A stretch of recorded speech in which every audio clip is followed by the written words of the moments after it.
Is it the same people or? Oh, it don't. Okay, hang on. Okay, I'm back. This sounds like a fun, high-stakes showdown. Since you're playing as Izzy the Fire Queen and Mark the Sorcerer, we need villains who can actually stand up to elemental time and bad luck magic. Here are two Dairy Queen-themed powerhouses for your battle scenario.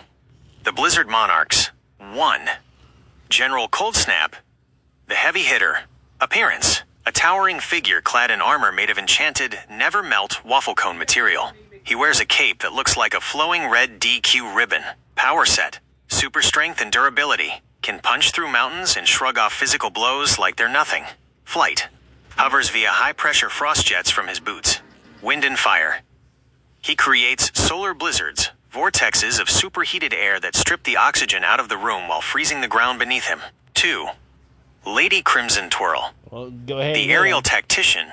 Appearance: sleek and agile, wearing obsidian black chrome armor with glowing red dip accents. Her wings are made of solidified crimson flames. She said she don't stand a chance though. Power set: super strength and durability. Though smaller than the general, her skin is as dense as industrial diamonds. Flight: capable of breaking the sound barrier. Wind and fire: she manipulates thermal updrafts, using cyclone force winds to spread her specialized red-hot lava fudge fire that is nearly impossible to extinguish. Scenario: the meltdown at the Nexus. The Blizzard Monarchs have touched down in the center of the city, turning the local DQ into a fortified crystal fortress. They are using a massive wind engine to freeze the surrounding blocks while simultaneously heating the core to critical levels, planning to create a massive thermal explosion. General Coldsnap lets out a booming laugh, his voice echoing through the wind. Izzy! Mark! You're late for the grand opening and the final closing. Lady Crimson twirls. I'm gonna say these are two old villains of theirs because I don't know. It could be like two old villains of theirs. Streaks through the sky above you, trailing embers. Let's see if the Fire Queen can handle heat she didn't create, and if bad luck finally catches up to the Sorcerer. How do Izzy and Mark want to start the encounter? Are you diving straight into the fray, or is Mark going to try to hex their luck first? Yeah, fine, cuts up to the Sorcerer.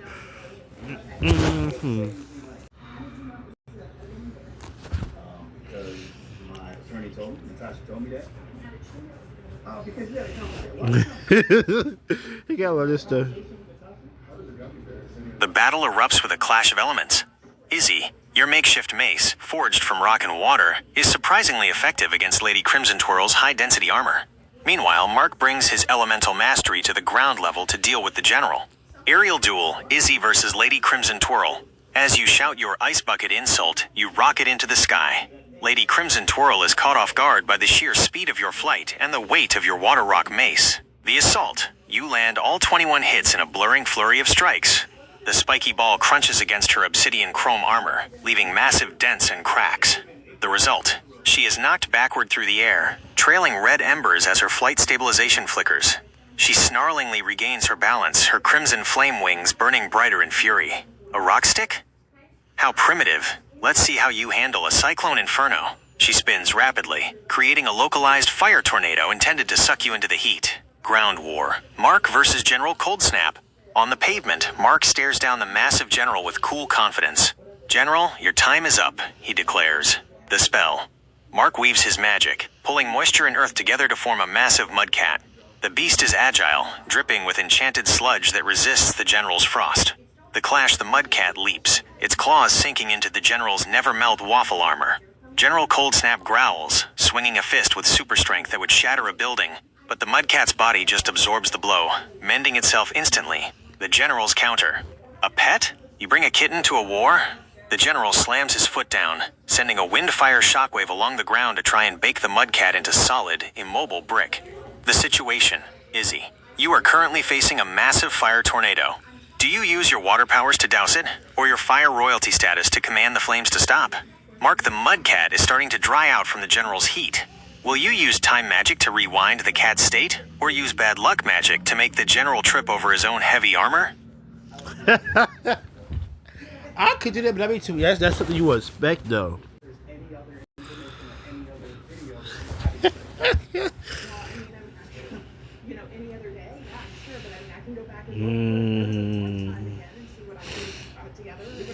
The tide of the battle shifts instantly. With With your Gigi device and Mark's elemental manipulation, the Blizzard Monarchs are suddenly on the defensive. Sky to ground, Izzy's dominance. Lady Crimson Twirl screams in frustration as her own Cyclone Inferno is hijacked by your Gigi device. The massive fire tornado reverses course, engulfing her in her own searing flames. The tackle. While she's blinded by the fire, you rocket through the smoke with super strength. You collide with her like a meteor, wrapping your arms around her obsidian armor and slamming her into the concrete with a bone-shaking crunch. The ground and pound. Before she can roll away, you stabilize yourself and unleash your rock powers. Your fists become encased in dense, jagged stone. You rain down powerful blows onto her back, each strike cracking her dip armor like glass. The result, Lady Crimson Twirl is pinned, gasping for air as the street beneath her shatters. You're stronger than you look, Fire Queen, she wheezes, trying to use a wind burst to push you off. The Titan Cat. Duh, of course she is. Mark's masterpiece. Mark watches the general's heat try to dry out the mud, but he's already 3 steps ahead. With a flick of his wrist, Mark channels pure rock magic into the familiar. The transformation, the Mudcat, doesn't just survive, it evolves. It grows to the size of a double-decker bus, its skin hardening into reinforced slate and granite. It gains a glowing aura of telekinesis, and its eyes turn a freezing blue. The Assault the General swings a heavy fist, but the Mudcat uses telekinesis to freeze his arm in midair. Ice Breath. The cat opens its massive maw and unleashes a blast of ice breath so cold it turns the general's never-melt armor into brittle glass. Then, with its massive stone paws, it swats the general across the city block. The general's status. General Cold Snap crashes into a parked car, his armor shattered and his solar blizzard fading. He looks up in terror at the giant, floating rock mud beast looming over him. Oh. The current state of play.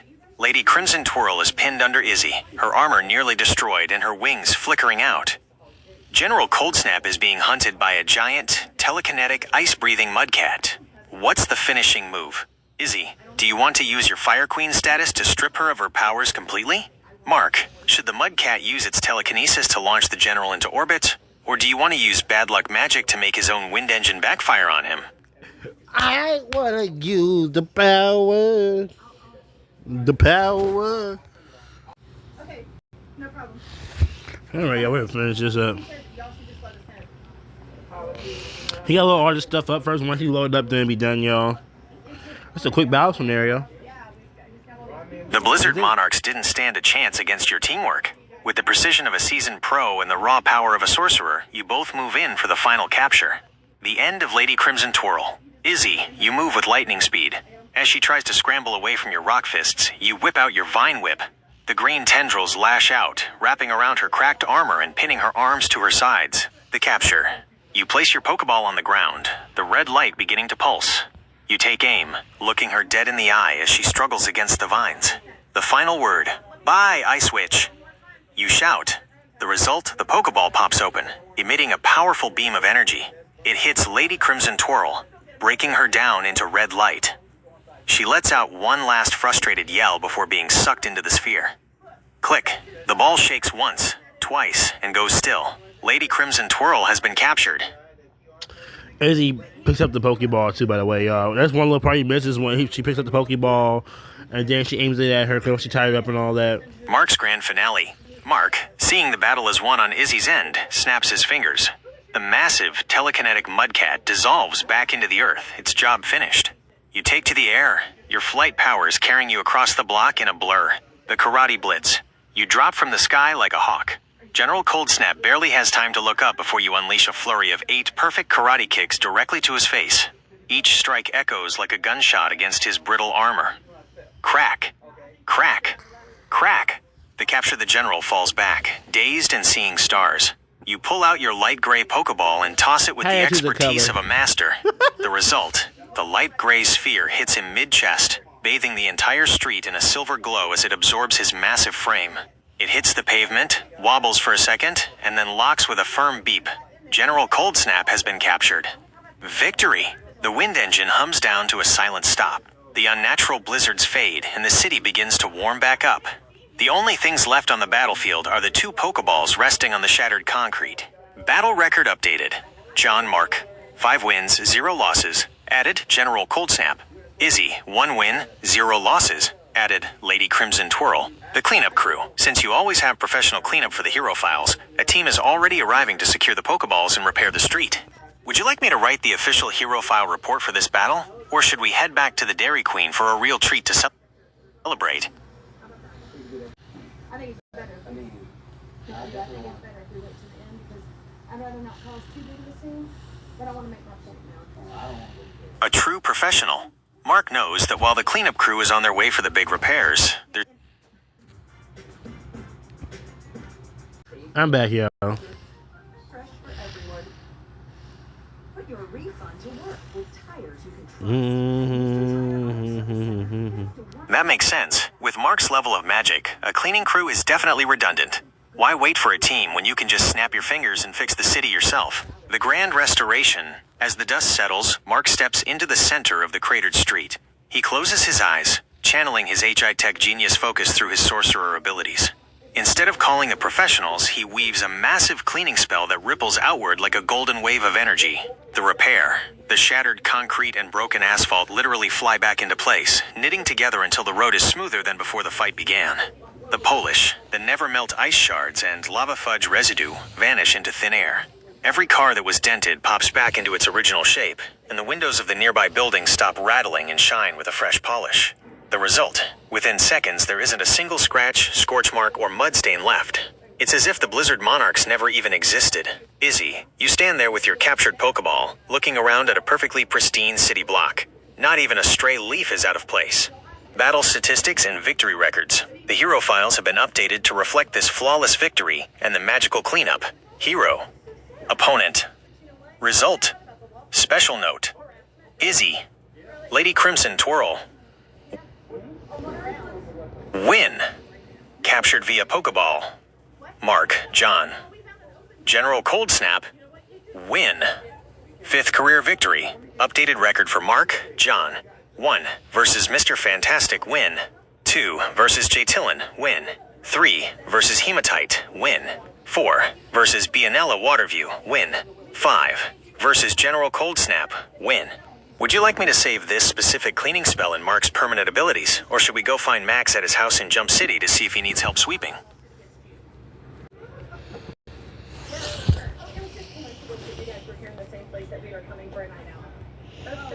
Yeah. 2 different people. My apologies for the mix-up. I see the distinction now. John and Mark are 2 different heroes, even if they share that high-tech genius energy. I will keep their battle records completely separate from here on out. I've corrected the records to show Mark and Izzy's big win today, while keeping John's perfect 4-0 record exactly as you saved it. Official battle records. Mark the Sorcerer. Current record, 1 win, 0 losses. Latest victory versus General Cold Snap, Dairy Queen villain. Abilities used, Rock/Mud Magic, Flight, Karate, Light Gray Pokeball. Izzy the Fire Queen. Current record, 1 win, 0 losses. Latest victory versus Lady Crimson Twirl, Dairy Queen villain. Abilities used, Rock/Water Mace, Super Strength, Vine Whip, Pokeball. John the HI Tech Genius. Current record, 4 wins, 0 losses. Battle history. 1. John versus Mr. Fantastic. Win. Versus 2. Jaytillin. John Win. versus Jaytillin. Win. Versus 3. Waterview. John versus Hematite. Win. 4. John versus Bianella Waterview. Win. The aftermath. With Mark's cleaning spell finishing the job, the street is sparkling. There's no need for a cleanup crew, because the magic handled every last bit of debris. You and Mark are standing there with your 2 captured Pokeballs, the city safe and sound. Since Max, the 25-year-old in Jump City, Hang on. Let's get a crap out of me. loves to sweep his house and sleep at Let's sweep his house and sleep at work. He'll probably be very impressed by how Mark cleaned the street. work. He'd probably be very impressed by how clean Mark made that street. Yeah. Would you like me to save this cleaning spell specifically for Mark's record, or should we go check in on Max in Jump City?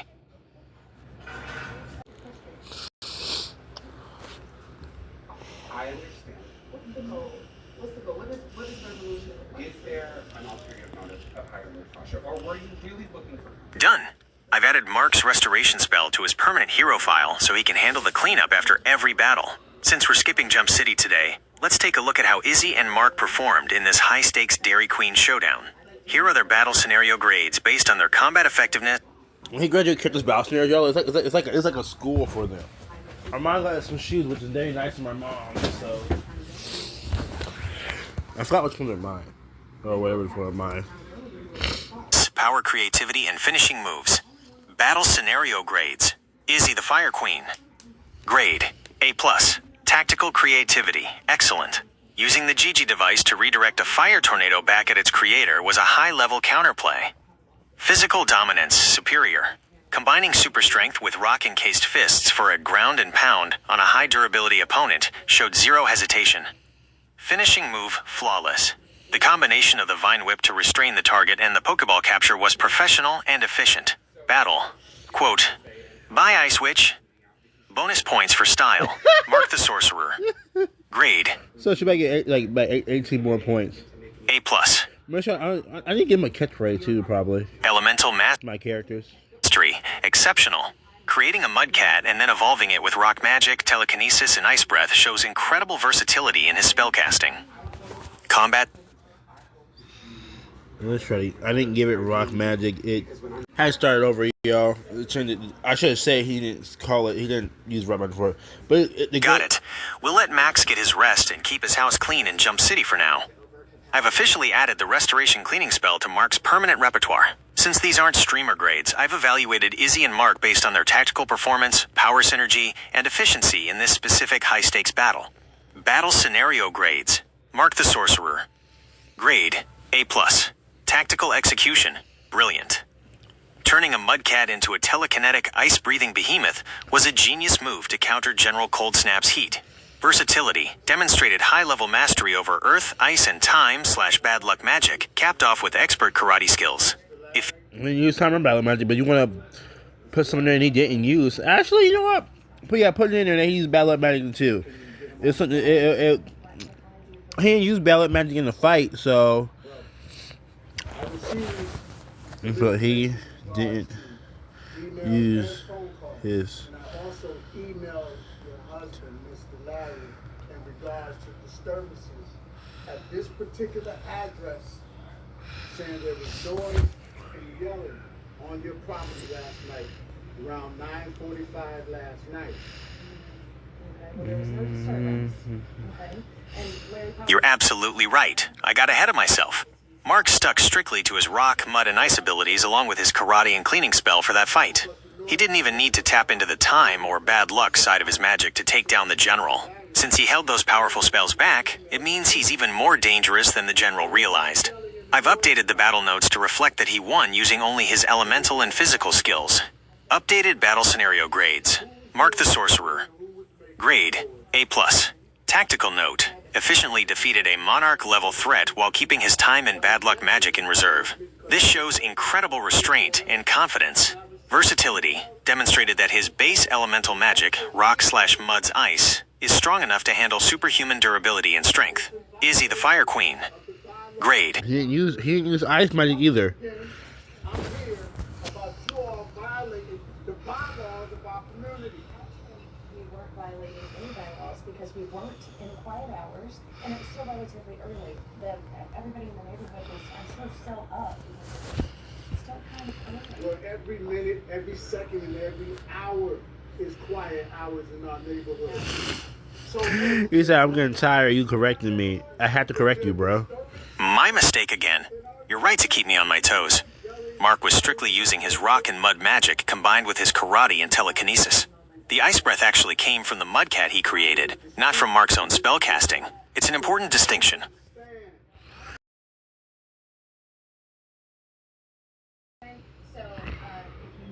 You're right to correct me. Mark was the one who directly enhanced the Mudcat with those extra abilities. He getting tired of me. Yeah, I'm gonna be changing because he didn't get it right, so it's gonna be really changed. It wasn't just a basic summon. He actively used his rock magic to transform it into a multi-powered tank. To be 100% accurate to your play, Mark used his magic to give the Mudcat superhuman durability, greater size, ice breath, and telekinesis. That makes Mark a top-tier strategist for being able to buff his summons like that. Final verified battle grades. Mark the Sorcerer. Grade A+. Tactical execution, expertly leveled up his Mudcat mid-fight. Giving a mud-based summon ice breath and telekinesis turned a simple distraction into a general tier threat. Combat mastery proved his karate skills are elite by landing a perfect 8-kick combo on a high-durability opponent. Efficiency won the entire encounter without even needing to tap into his time magic or bad luck magic. Izzy the Fire Queen. Grade A+. Tactical execution, used the GG device with perfect timing to redirect a fire tornado. Physical prowess, mastered the air with flight and the ground with super strength and rock powers. Utility, used a vine whip to ensure a 100% secure capture in the Pokeball. Updated master records, saved. Character. Current record, power source used today. Mark, 1 win.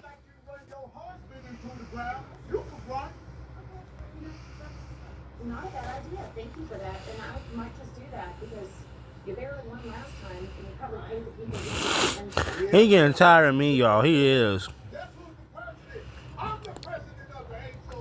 It takes a lot to get it right. It's gonna take a lot. My apologies for that slip-up. I've got it now. Izzy does not have magic. Her power comes from her super strength, her Fire Queen status, and her mastery of gadgets and physical tools like the GG device, the Vine Whip, and her Pokeballs. I have updated the records to reflect that while Mark is the sorcerer, Izzy is a powerhouse of physical might and tactical gear. Final corrected battle grades. Mark the sorcerer. Grade A+. Tactical execution. Used rock magic to buff his Mudcat, granting it ice breath, telekinesis, and superhuman durability. Combat skill. Ended the fight with a 8-kick karate combo, showing he is just as dangerous physically as he is magically. Reserved power. Notably, did not use his time or bad luck magic, keeping his strongest cards hidden. Izzy the Fire Queen. Cards. Grade A+. Tactical execution. Used the GG device to redirect a fire tornado, a brilliant move for someone without magic. Physical prowess. Used super strength to tackle a flight-capable villain to the ground and finish them with heavy blows. Gear mastery. Used a Vine Whip and a Pokeball for a perfect capture. Power clarification. Successfully defeated a Monarch-level threat using zero magic. Updated master records, saved. Character, record, power type. Latest victory. A+, A+. Okay. Mark, 1-0. Elemental sorcery / karate. General cold snap. Izzy, 1-0. Super strength / Fire Queen / And elemental abilities, yeah. gadgets. Lady Crimson Twirl. John, 4-0. H-High-Tech Genius / Air Powers. Bianella Waterview. Ain't the Would way you like to- to start a new battle where Izzy has to use her super strength against a giant monster? Or should we see if Mark finally needs his time and bad luck magic for the next threat?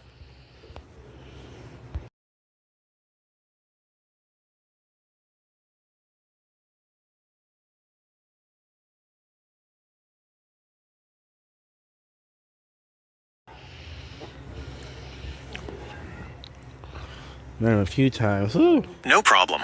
We'll put the battle gear away for the day. Reddit made its official debut on June 23, 2005. It was founded by Steve Huffman and Alexis O. So Reddit is 20 years old. But I'm days older than Reddit, though. You are... It's launched only 16 days after you were born. Oh, my gosh, I'm 16 days older than Reddit. Who were roommates at the University of Virginia. Since you were born on June 7th, 2005, that means Reddit is just a little bit younger than you are. It launched So I can say I'm kind of like, oh, now. Back in my day, Reddit wasn't even around. only 16 days after you were born. Would you like me to find some fun facts about what the internet was like back in 2005? No. But tell me. Hang on. I'm back, y'all. I got a little bit longer stories left. Oh, that fishing stuff is good, though. I got a little bit of stuff left, a little close off left with the little adjustment I add to it. That's it.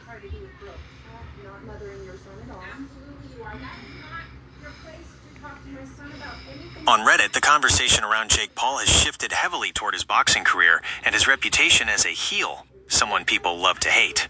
As of early 2026, here are the main things users are discussing. 1.